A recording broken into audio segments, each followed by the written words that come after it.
Star Trek V: The Final Frontier in 1989 is greatly known as the weakest film in the Star Trek franchise.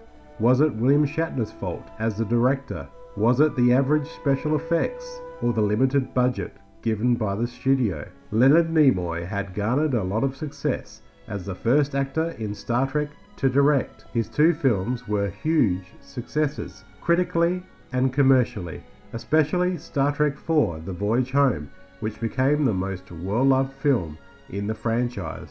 William Shatner was prepared to be the next actor in line to direct a Star Trek film. Shatner had previous experience directing plays and a various assortment of TV episodes under his belt. He was signed on to direct when he signed on for Star Trek IV. Following a pay dispute, he was promised to direct the next Star Trek adventure. I had a chance to direct Star Trek V.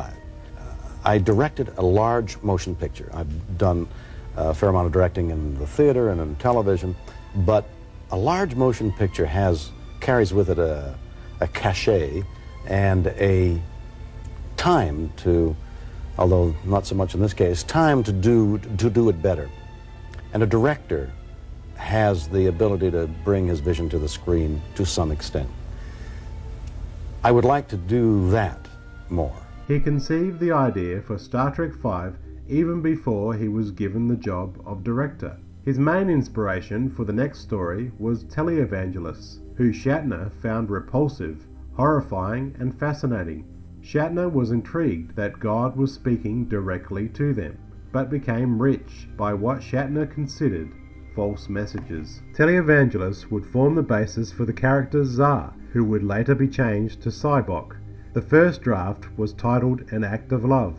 In Shatner's early draft, Kirk is outnumbered by Tsar's followers, and Spock, McCoy, and the rest of the crew start to get brainwashed by Tsar. Kirk agrees to travel with him to the God Planet, a planet that was a desolate wasteland. When Kirk confronts God, the image becomes transformed into Satan, and Kirk, Spock, and McCoy split up during their escape.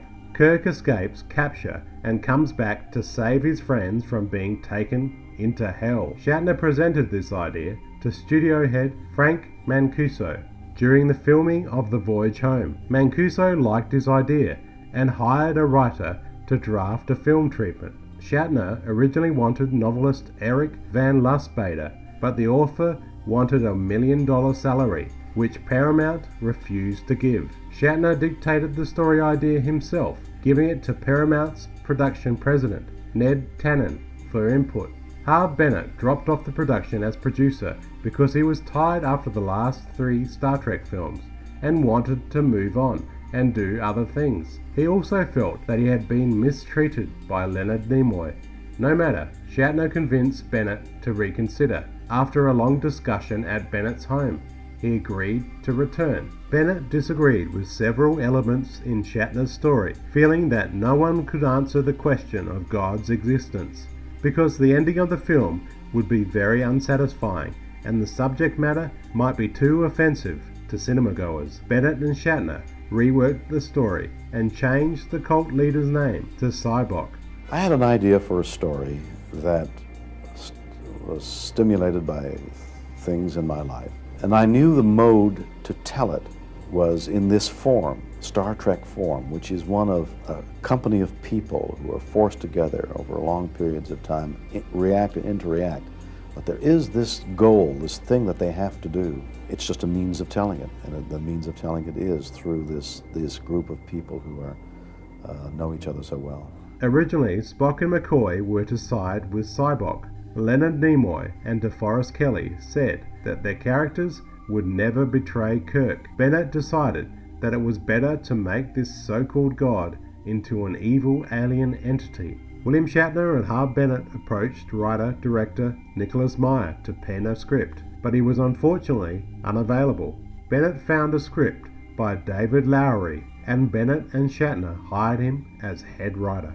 Gene Roddenberry, who was a known humanist, objected to the character's search for God in general and the idea of a God as portrayed by Western religion. Lowery stopped work on the script when the Writers Guild of America went on strike, and the production was delayed when Nimoy began working on another project. During this time, Shatner reconsidered a few elements of the Star Trek V story. He made the JonnyBaak character more sympathetic. After the writer's strike, Lowry returned to work on the script. Shatner felt betrayed by Lowry's revisions to a script.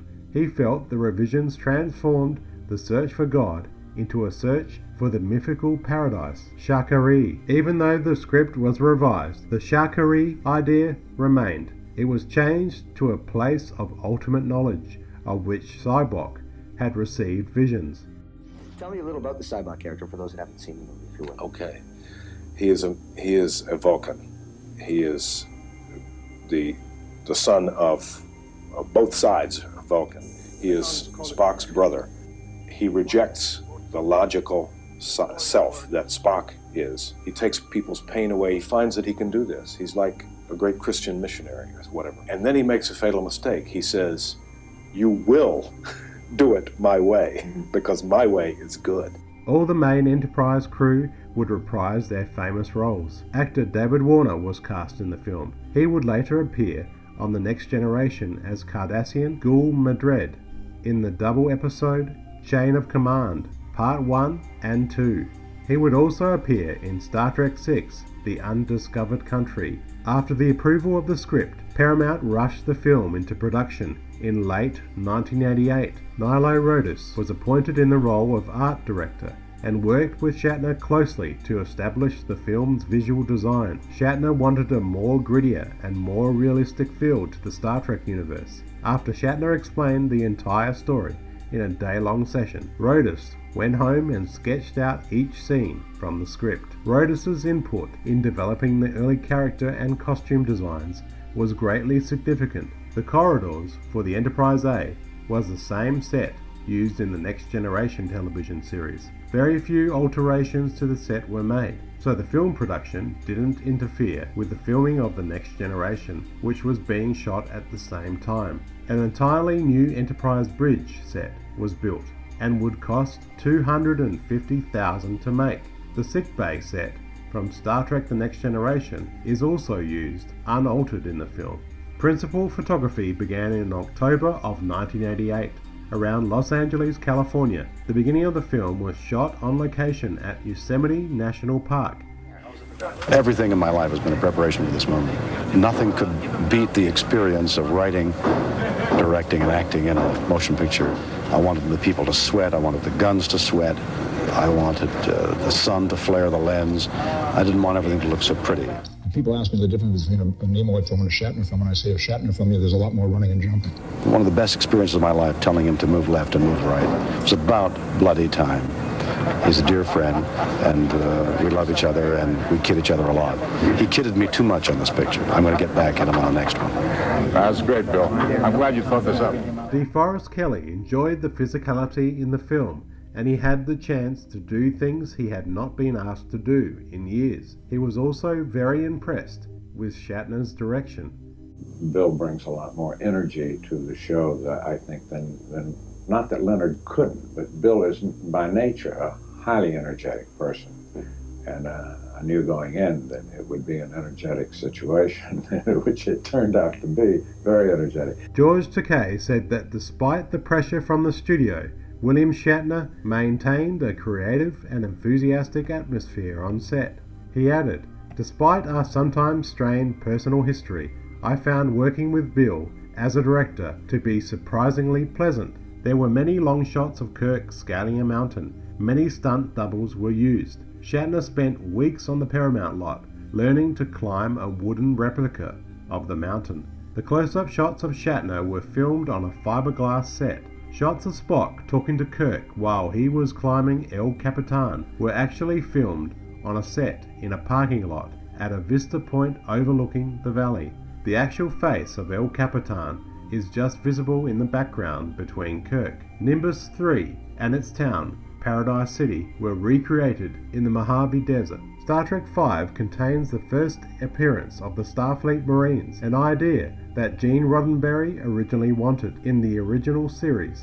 At Paramount, the crew filmed all the scenes that would take place on sound stages, including the Enterprise and Bird of Prey sets. Production ran a lot smoother on set. The campfire scenes were the last scenes to be shot. William Shatner had originally wanted to shoot a climatic battle sequence against the false god. The sequence would have the ground giveaway, revealing the 10 levels of hell. There was also rock monsters included in this sequence. Paramount refused to increase the film's budget, so that idea was scrapped and cancelled. Industrial Light and Magic had originally provided the effects for 3 previous Star Trek films. However, all of the effects house's best technicians were busy working on Indiana Jones and the Last Crusade and Ghostbusters 2. The production had a very tight budget and short time frame to work with. They had to look elsewhere to save time and money. Brand Farron's effects company, Associates and Farron, was picked. They were a New York-based special effects company. Farron had worked on films such as Altered States and Little Shop of Horrors. The effects company had just 3 months to complete the effects. Shatner requested time-consuming changes if he did not like an effect. Farron used a low-tech approach, but his cost estimates were too expensive. The production was budgeted at $4 million for the film's effects. The film's budget climbed to $33 million. The studio called a meeting with executives and began cutting out effects shots to reduce the optical effects workload. Farron rejected blue screen compositing, opting instead for rear projection, which was a cheaper process. Shatner was extremely disappointed with the special effects and their low quality. Bennett and Shatner attempted to get more money to reshoot the final scenes of the film, but Paramount turned them down. They would use an Enterprise model used in Star Trek the Motion Picture. The Enterprise model had been damaged. The 30,000 panels on the model had to be repainted by hand. Editor Peter E. Berger had the task of salvaging the film's ending through editing. Shatner said that the editing process saved the film. Shatner's cut ran just over 2 hours, which Paramount thought was too long. Harve Bennett was given the job by Paramount of shortening the film's runtime. Shatner hated Bennett's edit, and the two argued over which parts to restore or cut. Some of the outer space shots are recycled stock footage from the previous Star Trek films. Only a small portion of the test audience gave the film a positive review, but the rest of the audience were less than impressed. 5 minutes of footage was cut to improve the film's pacing. The second test screening, with the final effects and sound in place, received a much more positive reaction.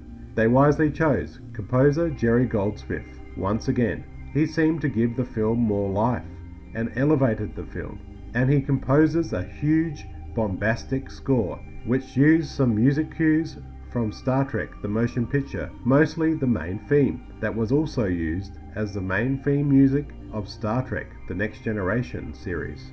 Star Trek V: The Final Frontier was expected to be one of the summer's biggest movies and a surefire hit. The film was released amongst other big box office films, including Indiana Jones and the Last Crusade, Ghostbusters 2, and Batman. J.M. Dillard wrote the novel for the film. I remember reading the novelization when it was released. Can I just say the book was much better than the movie. In its first week, The Final Frontier was #1 at the box office. Its $17.4 million opening beat the $16.8 million total of The Voyage Home and made it the best Star Trek opening weekend to that point. The film, however, in its second week dropped 58% to make $7.1 million. It had a wide release of 10 weeks, shorter than that of any Star Trek film before it. Reviews were generally negative. The special effects were generally considered poor, and not being able to get the effects done through Industrial Light and Magic, we get very basic B-grade looking effects. William Shatner even asked Paramount for money to complete the film the way he originally intended for release on DVD, but Paramount refused. I would have loved to see a special director's cut of the film. There are many great moments of humor in the film, especially the banter between Bones and Spock. There are also a number of cheesy moments in the film. The characters are there and we love them, but where was this film heading? Where was the payoff at the end? I've rewatched this film countless times, but it never seems to hit the mark for me. But that doesn't mean there isn't a lot to enjoy. And might I add that this film was nominated for the Golden Raspberry Award, and the only Star Trek movie to win the award for Worst Picture. Shatner, when asked recently, said the film was a failed but glorious attempt at a thought-provoking film, which just didn't work. Why it didn't work out as a film is obvious. They were not given the freedom with the budget, unlike the first 4 films. Star Trek V: The Final Frontier was a film with a lot of promise, but I feel having good, well-loved characters wasn't enough to make the film a hit. The film is a muddled mess.